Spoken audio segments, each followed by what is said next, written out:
Number 11. Pablo is getting ready for a bike race.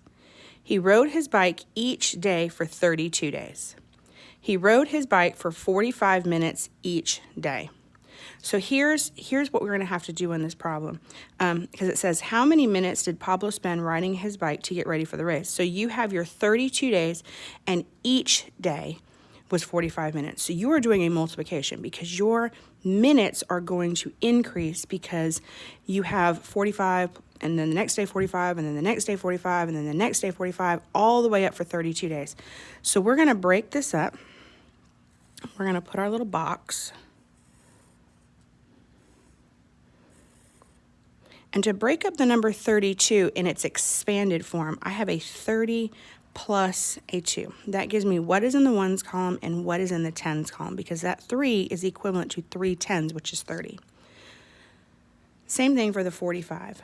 I have 40 plus 5. I have 5 in the ones place, and I have 4 tens, which equals 40. So now I can start filling in my box to try to figure out what my multiplication would be. So this is going to be 40 times 30, and then 40 times 2, because this is our 40 row, and we have a 30 column and a 2 column, and it's what is touching. So this column is touching this row. Nope, I did that backwards. This row is touching this column, and this row is touching this column. And same thing for the 5. This row, the 5's row, is touching the 30 column, and the 5 row is touching the 2 column. And you can go in and just do your multiplication.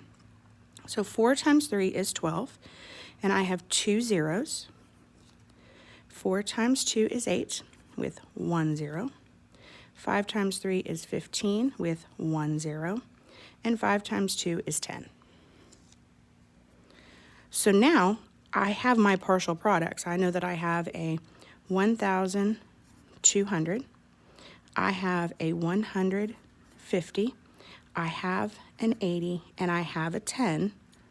And I'm going to add up these partial products to get the answer of what 32 times 45 is. So 0 plus 0 plus 0 plus 0, 0. 5 plus 8 is 13, plus 1 more, makes 14. And I'm going to take the ones that would be in the hundreds column and transfer it up to the hundreds column. Because if I have 14 tens, that's actually 140, which is why that 1 gets carried over. So 1 plus 2 plus 1 is 4. And there's a 1 in the thousands place. So the answer is 1,440 minutes. So the answer would be D.